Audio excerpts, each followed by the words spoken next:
شیخ عبد القادر جیلانی رحمت اللہ علیہ کے پاس ایک عورت آئی، کہا حضرت اگر پردے کا حکم نہ ہوتا تو میں آپ کو اپنا چہرہ دکھاتی، لیکن اللہ نے حرام قرار دیا ہے، مجھے اجازت نہیں کہ میں اپنا نقاب اٹھاؤں، لیکن اگر اجازت ہوتی تو میں آپ کو اپنا چہرہ ضرور دکھاتی کہ میں اتنی خوبصورت ہوں، اس کے باوجود میرا خاوند دوسری شادی کرنا چاہتا ہے۔ تو شیخ عبد القادر جیلانی رحمت اللہ علیہ گش کا کر گھر گئے۔ لوگ بڑے حیران کہ کس بات پر گش آ گیا۔ ان کے پاس ایک عورت اپنی بات لے کر آئی ہے، اپنی غیرت کا تقاضا لے کر آئی ہے۔ جب ہوش آیا فرمایا، اے لوگو، یہ مخلوق ہے جو محبت میں غیر کو شریک نہیں کر رہی، اللہ اپنی محبت میں شریک کیسے برداشت کرے گا؟ مخلوق تو برداشت کرتی نہیں، لیکن اللہ نے برداشت کیا ہوا ہے۔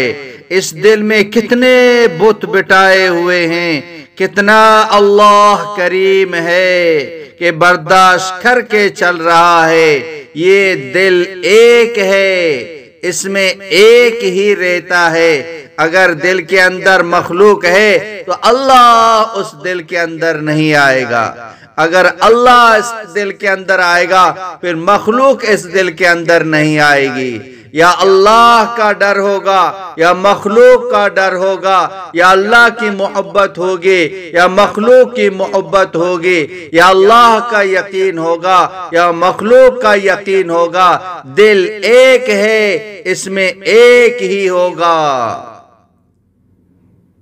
اس دل کے اندر اللہ جل جلالہ کی محبت ہو، والذین آمنوا اشد حبا للہ، ایمان والے وہ ہیں جو سب سے زیادہ اللہ سے محبت کرنے والے ہیں۔ اللہ سے اللہ پاک کی محبت سب سے زیادہ ہوگی، اللہ کی محبت تمام محبتوں پر غالب ہوگی۔ اس دل کے اندر اللہ کے غیر کو کرج کر اس کو نکالیں۔ یہ دل پورا جسم کا بادشاہ ہے، اگر یہ دل بن گیا تو پورا جسم بن جائے گا، اگر یہ دل بگڑ گیا تو پورا جسم کو بگاڑ کے رکھ دے گا۔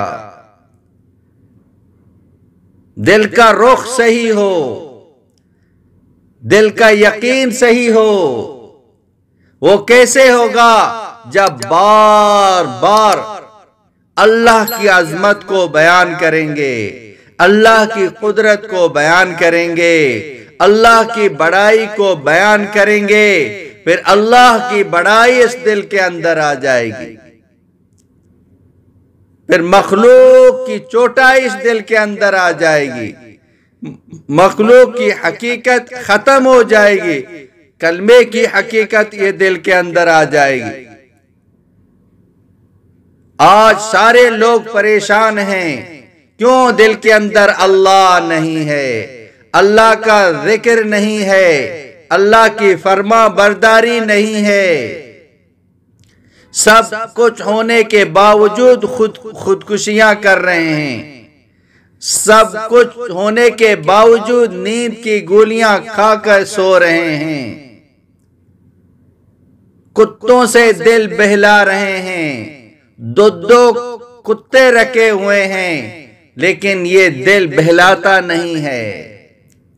اس دل کے اندر ان چیزوں سے سکون نہیں آئے گا۔ الا بذکر اللہ تطمئن القلوب، کان کھول کے سنو، اگر سکون چاہیے، راحت چاہیے تو اس رب کی اطاعت کرنی پڑے گی، اس اللہ کو راضی کرنا پڑے گا۔ اللہ راضی ہوگا تو چین بھی ملے گا، سکون بھی ملے گا، راحت بھی ملے گی، خوشی ہی خوشی ہوگی۔ آج اللہ ناراض ہے، اس لیے انسان خوشیوں سے، سکون سے، راحت سے، تمام چیزوں سے محروم ہے۔ ارے بھائیو اس اللہ کو راضی کر دیں، وہ اللہ دنیا بھی بنا دے گا، وہ اللہ آخرت بھی بنا دے گا۔ اللہ پاک ہم سب کو عمل کرنے کی توفیق عطا فرمائے۔ وآخر دعوانا ان الحمدللہ رب العالمین۔ مولانا عبدالحکیم اسحاق کے بیانات کے لیے حکیم اسحاق آفیشل کو سبسکرائب کریں۔